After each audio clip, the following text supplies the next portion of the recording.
Hey everyone, thanks for joining me today. I'm Kayla Nicole 999, and today we are going to discuss what to do when things don't go as planned. Because often in life, things don't go as planned. And right now, things are not going as planned for me. Okay, I come up with these what seem like good, sometimes great ideas off the top of my head. And I'm like, yeah, I can do this. And then life happens. Life especially happens when you're like me and you're dealing with C-PTSD. And you can't always control your emotions. I had a major just breakdown, cry sesh. Didn't do virtually anything yesterday. Slept all day. I did get up to work a shift at my other job, but that was virtually all I accomplished yesterday. I think I made a video. Did I make a video yesterday? I honestly don't even remember. It was just one of those days, okay? So I was like, you know, maybe if I do this 90 days of cam, or 90 days as a full-time cam girl, it will give me the accountability that I need to get up, get dressed, get my makeup done, and actually get on cam. Well, guess what? I am having a terrible, terrible C-PTSD attack, and so it's not working, okay? My emotions are too unstable right now to really continue with this as a full-time cam girl right now. It is what it is. I tried. I'm not going to stop. I'm still going to continue to push myself to do what I intended to do. It's just not going to happen in the way that I originally envisioned it. So I need to take a step. I need to take a step back, and I need to really evaluate what's going on here. So I'm super stressed. My dog is having some minor health issues, but to the point where my dog is going to have to go in for surgery relatively soon. My dog has also recently started snapping at dogs at the dog park on occasion, so I've had to readjust, and now I'm not taking him to the dog park, which is hard on me because he's a big 95-pound dog that chases rabbits, and it's hard for me to control him on leash when there's rabbits everywhere where I live. I'm having to evaluate what's going on with my dog. Is he in pain? The surgery that he's going in for is he's having eyelid mass tumors removed, and he's also having a tooth removed. He has a cavity. Maybe he's snapping at these particular dogs because he's in pain. They're dogs that are getting in his face when he is resting. He's not doing it with any other dogs. And he's only done it with 2 dogs so far, and this is completely new behavior for him. So is he in pain? Is he stressed? He went from, being at home most of the time and only going to the dog park once a day to basically going with me everywhere I go. Maybe he's tired. Maybe he's worn out. Maybe I've been putting too much on him and he's just like, I need a break, Mom. Okay? So I didn't take him to work with me the other day, yesterday when I went. Usually I take him with me on my routes, but decided to give him some time, pulling him away from the dog park. Another thing that could be going on is he's about 7-ish. He's a rescue dog. I don't know his real age, but I adopted him when he was still a puppy. They estimated he was like 10 months old. So he's 7 now, which is technically senior dog level, and maybe he's just turning into a grumpy old man. Who knows? I don't know. We'll figure it out after he has his surgery. So I think once we get past his surgery, then things will be a little bit better. I'm gonna give him some time to heal, and we'll try the dog park again, and hopefully things will go great. Hopefully he'll go back to normal, being this incredible dog with all other dogs. If not, we're gonna have to stop going to the dog park because I can't have a 95. He's not making contact with the other dogs. He's not like actually biting them, but he's still snapping. And if he continues to do that, I can't have a 95-pound dog at a dog park who's potentially snapping. Even though he's not doing it with most dogs, You know, it's like 99% of the dogs he's good with. He's only snapped at 2 dogs. I have to be the responsible owner, and I have to understand that my dog has potential to become aggressive with other dogs. And if that's the case, I can't go to the dog park. It's all on us when it comes to being pet owners. You guys, we are the ones responsible for picking up after them. It drives me crazy when I see pet owners who don't pick up after their dogs. It drives me even more crazy when I see pet owners who pick up after their dogs, put it in the bag, but then they are too lazy to walk it to the to the trash can. They just leave it there. Why would you even bother putting it in a bag if you're gonna be so lazy that you're gonna leave it there? If you're elderly or disabled, I give you a pass on that, okay? But I am seeing able-bodied people who are perfectly capable of carrying their bag of dog poo to the trash can doing this, and it pisses me off. I see other people whose dogs are aggressive or reactive with other dogs at the dog park, like multiple dogs, right? Like they're reacting to every single dog there, but yet they keep bringing them to the dog park. That irritates me. Sometimes, you know, dogs just don't get along. Every once in a while there's a one-off where a dog's fine with like all the dogs except for one and they have an issue. And I understand that, but it's still your responsibility as a dog owner to keep your dog under control. And, you know, if there's potential, then you need to just do something different. So we're gonna wait till after the surgery, and then we're gonna reevaluate, and we're gonna see how this goes. But I'm just gonna keep an extra close eye on my dog until then, and we're going to avoid dog parks until after his surgery and until after he's fully healed. So we'll see what's going on. But anyway, that has me super stressed.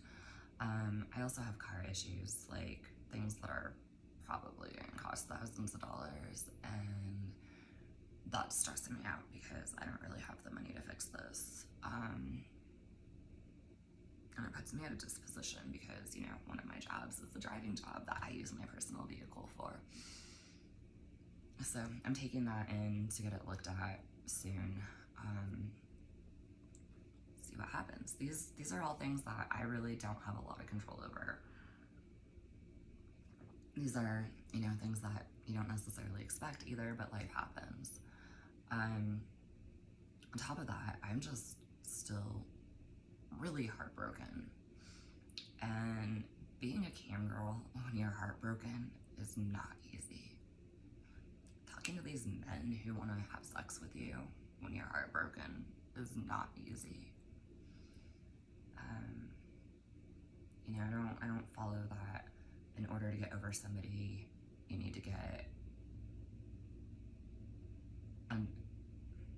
under somebody else, or whatever that saying is. I've been heartbroken for 2 years. I tried some rebounds. Guess what? It just made me feel worse, and I didn't enjoy it whatsoever. I have not enjoyed sexual interactions with one person since I was last with the man who broke my heart. So I just stopped having sex. That was my answer to it. Like, what's the point of doing something if you don't enjoy it? Especially sex. Don't have sex with people. If you're not enjoying the sex, like, don't continue to have sex with that person. It's not doing you any good. Doesn't matter if the other person's enjoying it. If you're not enjoying it and it's making you feel worse rather than better, why would you do that to yourself? So, you know, I haven't even so much as kissed another human being, or had any type of any sexual interaction in real life with another human being since January of 2019.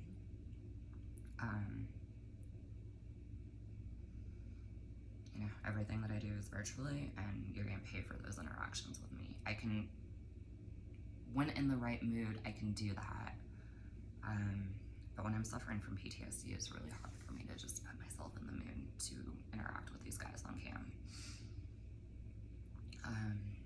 Sucks that I'm still heartbroken. You know, I've done everything I possibly can to get over this heartbreak, but this was the worst heartbreak. And not just heartbreak from him, you know, For one, I thought he was the nicest guy I knew, and he turned out to be a complete, utter jerk in the end.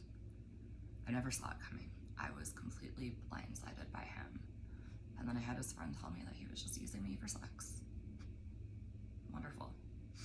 You know, had he made that clear in the beginning, I would cut it off, because I was telling him that I had feelings for him.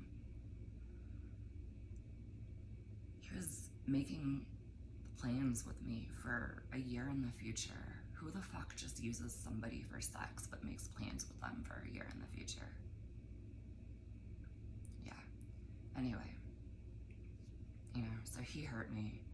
And then on top of that, all of my friends betrayed me too. And the stalking and harassment that I dealt with on social media for 2 years after that, like, it's taken a toll on me. So September's coming up, which is the 2nd year anniversary since all of this stuff happened in 2018.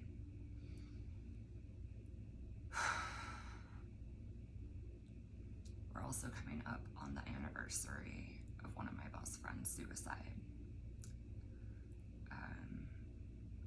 Him and I had grown apart over the years. We weren't super close, but we had just reconnected. And intuitively, I felt something was wrong. Intuitively, something told me to reach out to him. But I didn't. I remember just telling myself, oh, he always lands on his feet. Yeah, he's going through a hard time right now, but he'll be fine. I'd known this man since I was 18. He never once confided in me that he suffered from depression or any type of suicidal ideation. I never confided in him. We never talked about it. And September 2016, I was coming home from school. I already wasn't in a very good place. I wasn't doing well mentally.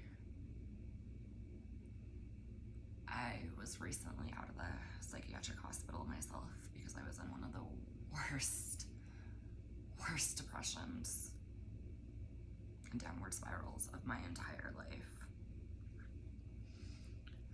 So I was sitting there trying to fix my life and sitting there trying to deal with my own depression.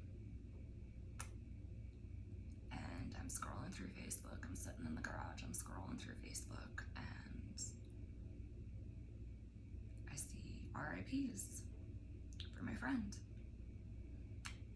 So I immediately go to his page. I keep scrolling. And then I see the post about him taking his own life. And I was devastated for months after that.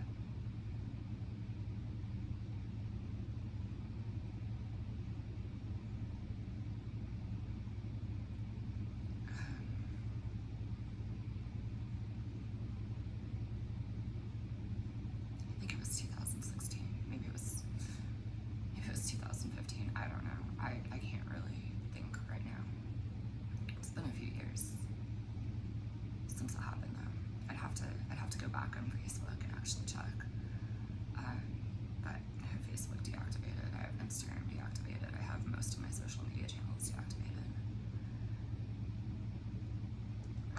So yeah, the anniversary of both of those two things are coming up.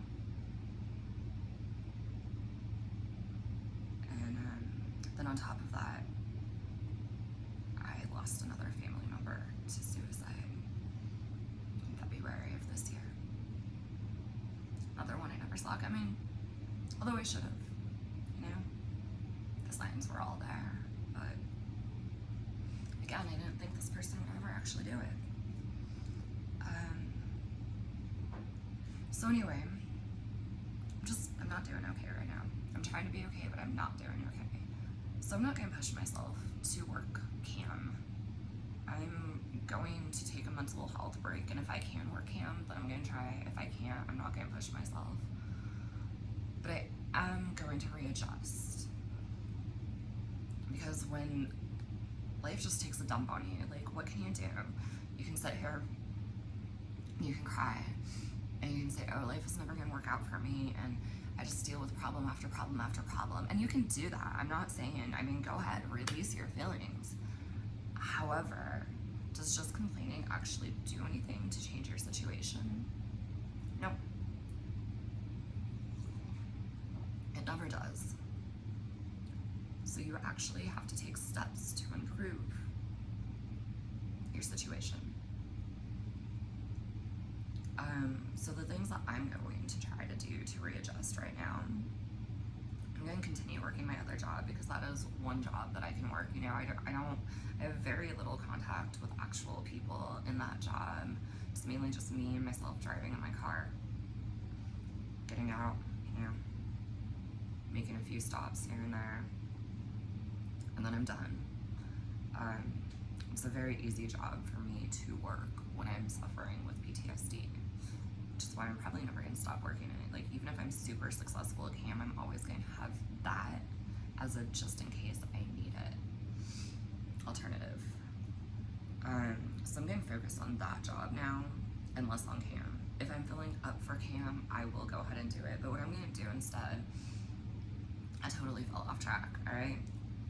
And it happens. It happens. You know, our moods get in the way, life gets in the way, we get overwhelmed with stress, and we stop taking care of ourselves. You know, we stop exercising, we start eating more junk food because it's easy, we can just grab it on the way. The junk food, it really fucks with my emotions. So I need to get back on track with eating healthy. I need to start exercising again because not exercising is not helping me. I don't have the motivation at all to exercise, but I gotta push myself just to do it. So my focus right now is really eating healthy again, starting to exercise again. And the thing that I have not been doing that I'm going to work on doing this week to just help propel myself in the right direction is I'm going to start doing my hair and makeup every day. I've told you guys that that's a problem. I only tend to do it when I'm on cam. You know, after being a stripper for years, like, when I didn't have to do my hair and makeup anymore, I just stopped doing it. And it became really easy to just not do it. Well, now if I'm ever gonna be successful at cam, I need to do it. Because I keep using it as an excuse, right? Like, the day goes on and then I'm like, oh, I never did my hair and makeup and I just don't feel like doing it because it takes me an hour to an hour and a half to get it done, which it takes me longer because I just procrastinate on doing it. So it is now my goal to just start doing my hair and makeup every day, even on the days that I feel like shit, even on the days that I have been crying all night the night before. My eyes are puffy as fuck. I have no interest in doing my hair and makeup today, but I'm gonna do it. And who knows, maybe making that one little change will help me to feel good enough to actually want to get on cam. I really don't know, but that's what I suggest that you do, you know, when things fall apart. Pick yourself up, vent in whatever way that you vent about it, you know, release those emotions. Don't hold them in. Bottling up your emotions is toxic, you guys. So whether, you know, you journal or you scream into a fucking pillow, I don't care what you do. Just, you know, release your emotions. And then get up and get back on track. And instead of like trying to do all of these things at once, pick one thing. Pick one thing that is going to help move you in the right direction to do. And just focus on that until it becomes a part of your daily routine. That's what I'm going to do. Also at this point, these daily video check-ins are just pointless. Like, what am I supposed to do? Keep coming on here and saying, oh, I didn't work or I did work. So we are going to move. I'm not quitting 90 days of cam, you guys. I'm still going to try. I just don't know that I'm going to be able to work Chatterbait, and my free cams like I said I would every week. It's just not happening right now. And I gotta just accept that. I gotta accept that I am where I am. And I gotta quit pushing myself to do too much, because it's not doing anything for me. It's just making me feel bad about myself. It's just making me get mad at myself. And we've talked, you know, that negative self-talk is pointless. It doesn't do anything good for you. It just makes you feel worse. Look at me. I feel like absolute shit right now. I didn't fail, you know? You only fail if you didn't try. And I tried. And it didn't work out this time. But just because it didn't work out this time doesn't mean that it's not going to work out eventually. So I'm going to keep trying, but I got to feel good enough to keep trying. But I am just going to move these video check-ins for 90 days of cam to once a week. That way I can just give you a recap of the entire week, because yeah, I can't keep like getting on and telling you the same information every day. Like, it's pointless. It's wasting your time. It's wasting my time. So anyway, that is where we're at. Thanks for joining me today. I hope your day, your week, your month is going much better than mine. Be sure to subscribe with me if you like these videos. If you want to stay connected with me and follow me on this journey. If you like this video, please give me a thumbs up. If you didn't like this video, please give me a thumbs down. Let me know in the comments what you liked, what you didn't like. If you have any suggestions for me, just comment and interact with me, guys. But until then, I will see you guys the next time. Bye-bye.